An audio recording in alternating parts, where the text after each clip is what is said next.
E dopo aver finito i 40 giorni di mandala, ragazzi, finalmente ce l'ho fatta, come vi ho parlato, ve lo farò vedere in un video dedicato. Sto iniziando a fare un paio di video a settimana, uno un po' più semplice in cui vi racconto magari il mio aspetto interiore, oltre al canale secondario che ho aperto, che vi lascio in descrizione, in cui parlo esclusivamente di quelle cose, però in inglese. Ho deciso comunque di fare dei video un po' più semplici anche qua, ma almeno in cui vi racconto la mia esperienza, perché ci tengo. E oltre ovviamente a questi vlog che sto facendo del Giappone. Quindi fatemi sapere se volete altri tipi di contenuti da me o se avete qualsiasi suggerimento o domanda. In ogni caso ho fatto questi 40 giorni di mandala in cui, dopo aver imparato le pratiche, prima di partire in Giappone ero stato in India, ho imparato delle nuove pratiche e devi farle 2 volte al giorno per 40 giorni, questo periodo che si chiama mandala. Ed è stato abbastanza tosto perché comunque ho fatto il viaggio in Giappone, eccetera. Sono riuscito a farlo in qualche modo, alzandomi molto presto, ce l'ho fatta e adesso sono un po' più libero di diciamo, gestirmi la giornata in modo diverso. Faccio comunque le pratiche una volta al giorno, mi richiedono un'oretta circa, un'oretta e mezza al giorno, però ho iniziato a vederle in modo proprio diverso e mi stanno dando tanto. Quindi questa cosa mi fa molto piacere e quindi volevo raccontarvi un po' questa cosa che vi racconterò nel prossimo video. Come sta andando invece qua in Giappone? Ormai è quasi un mese, ragazzi, e siamo alla fine della Golden Week. Quindi vi voglio raccontare un po' com'è andata questa Golden Week qui in Giappone. C'era pienissimo di gente, c'erano turisti ovunque e tantissimi anche italiani perché era un po' il ponte anche del 1° maggio. E quindi volevo raccontarvi un po' che cosa ho fatto io. E la volta scorsa che ho incontrato il mio amico del Giappone, Mr. World Giappone, il giorno dopo siamo dovuti tornare a Shibuya perché comunque i giapponesi sono un po' particolari, perché tu gli parli e gli dici facciamo questo, facciamo quello, e ti dicono sì, e poi non lo fanno, oppure e poi fanno qualcos'altro, cioè non riescono a dirti di no. Quindi gli abbiamo chiesto di vedere un paio di cose, ma si vede che non gli interessavano e quindi siamo andati direttamente a mangiare. E quindi il giorno dopo abbiamo detto, beh, li vediamo il giorno dopo. Quindi siamo tornati a Shibuya e dopo aver pulito totalmente la casa, perché come vi ho detto il martedì, che è oggi, è il giorno in cui facciamo i video, puliamo la casa, mettiamo tutto per bene a posto, facciamo la spesa. Tra l'altro a fine mese, quindi il vlog di settimana prossima, vi dirò anche più o meno quanto stiamo spendendo per farvi capire le cifre del Giappone. E palestra e tutto, e siamo riusciti a vedere non solo il Pokémon Center e un paio di negozi a Shibuya, ma anche il Magnet e il Shibuya 109, che sono questi negozi famosi che vedete sempre magari negli anime, uno per donne e uno per uomini, in cui c'è un po' di cose per ragazzi, soprattutto cose da vestire. Abbiamo provato a mangiare in alcuni posti locali come il Zetteria eccetera, ma vi devo dire che i fast food giapponesi diciamo che sono buoni, ma non tanto quanto il cibo giapponese in sé, anche perché non ha tanto senso qua il fast food, perché già le cose comunque in giro sono veloci e già costano poco e sono comunque veloci e sono comunque, scusate, salutari, quindi non ha così tanto senso magari come in America o in altri posti.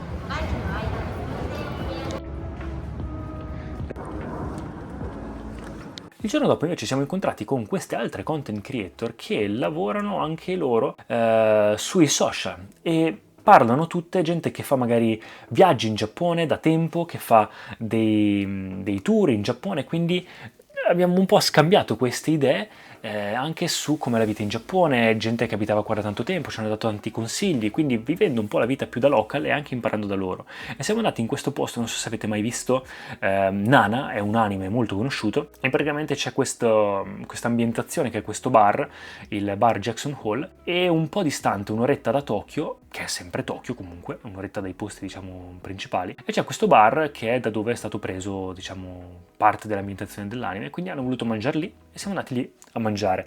E prima di questo abbiamo fatto questo giro a Ebisu, che è una delle zone, anche chiedendo a Kenta, il mio amico, lui mi ha detto che la sua zona preferita di Tokyo è Ebisu, ed è una zona Ebis che non è tanto conosciuta, anzi non ci sono mai diciamo degli itinerari in cui la si inserisce, perché è una zona più residenziale, più tranquilla, molto pacifica, ci sono caffetterie, ci sono bar, ci sono negozietti e ci sono anche tipo librerie, c'è un po' questa cosa qua, c'è questo garden place che non siamo riusciti a visitare perché siamo andati a mangiare, ma lo visiteremo più tardi. Nel mentre, piccolo spoiler, io ogni tanto un giochetto a cui gioco sul telefono è Pokémon TCG Pocket, che va di moda, lo sapete, è una delle mie cure del bambino interiore, ogni tanto è giocare, e i Pokémon sono non tanto, gioco veramente poco, però i Pokémon sono qualcosa che mi è rimasto veramente nel cuore a livello nostalgico, proprio ogni tanto per tornare coi piedi per terra. Mi piace proprio perdere quei 5-10 minuti al giorno in cui gioco e ho trovato, sono uscite le nuove espansioni per chi lo conosce e ho trovato anche delle carte rare, quindi ero contento quel giorno. È un gioco praticamente di carte collezionabili online e quel giorno abbiamo lavorato tutto il giorno e ultimamente stiamo lavorando spesso da casa. Abbiamo detto, beh, siccome è tardi, andiamo solo qua a Ikebukuro, che è la zona quella più conosciuta, circa 20 minuti a piedi da casa mia, e abbiamo detto, facciamo un giro lì che non l'abbiamo mai visitata bene, Ikebukuro, e vi devo dire che alla fine è una bella zona, c'è questo parco bellissimo dove abbiamo notato che tanti ragazzi giovani si trovano nei parchi, e c'è questo parco anche notturno, con i bar, le lucine, tutto un po' stile Tumblr, e la gente si ritrova lì ed è veramente carino. È un posto un po' notturno, un po' come Shinjuku, un misto anche a Chiabra, un po' otaku, un po' notturno, Ikebukuro, però più local, un po' più autentico, un po' più rozzo. E però ci sta. E vi devo dire che abbiamo trovato questo ramen, che era uno di quelli che mi sono salvato, perché io ho ancora dei posti che mi sono salvato, sia da mangiare che da vedere, e da mangiare c'era questo che era Ikebukuro, e mi ha detto andiamo a provarlo. Si chiama Ramen Mutekiya e c'era coda fuori. Purtroppo a Tokyo tutte le cose buone da mangiare richiedono coda, ma anche attrazioni, tantissime cose richiedono da fare la coda. Abbiamo detto vabbè, non abbiamo fretta, facciamola. Beh ragazzi, stavolta ne è valsa proprio la pena. Penso, anzi sono sicuro, che sia il ramen più buono che abbia mai mangiato, con questa carne che si scioglieva in bocca, veramente buonissimo. Ve lo consiglio tantissimo, si chiama Ramen Mutekiya. Abbiamo fatto la spesa perché lì a Ikebukuro c'è questo Seibu, qualcosa del genere, che è un supermercato gigantesco in cui vendono di tutto. Abbiamo fatto una spesa grande e tra l'altro c'è questa tessera punti che si chiama Rakuten, in cui tanti posti ti chiedono vuoi pagare con quella oppure addirittura puoi accumulare dei punti.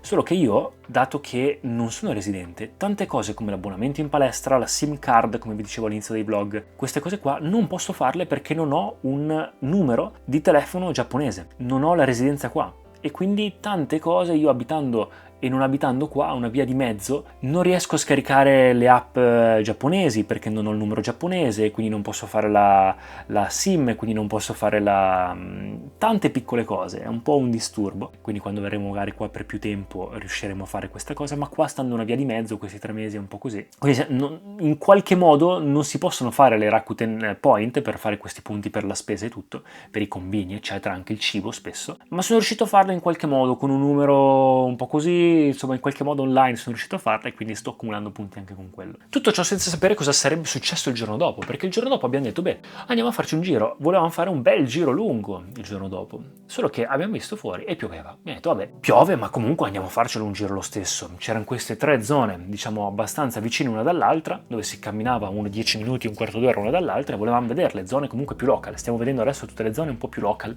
che ci siamo segnati. E abbiamo detto vabbè, smetterà di piovere, ci siamo portati l'ombrello e abbiamo detto via, mal che vada, se continuerà a piovere pioverà un po'.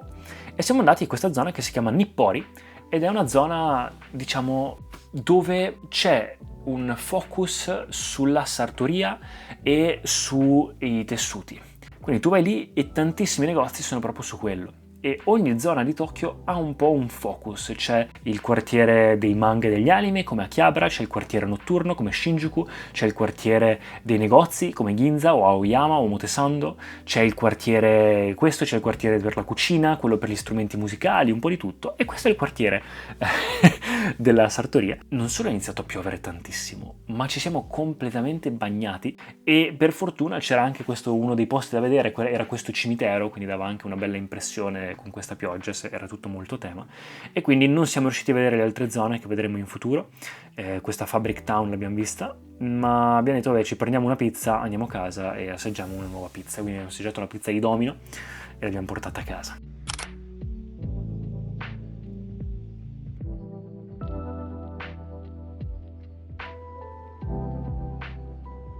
Il sabato è arrivato, il sabato, il weekend, e c'era il sole e quindi tantissima gente ha iniziato a uscire. È la Golden Week, quindi periodo di festa qui in Giappone, c'erano tantissime persone. Abbiamo detto facciamo un giro non nelle zone principali ma un po' più lontano. Ed era il mio ultimo giorno di mandala.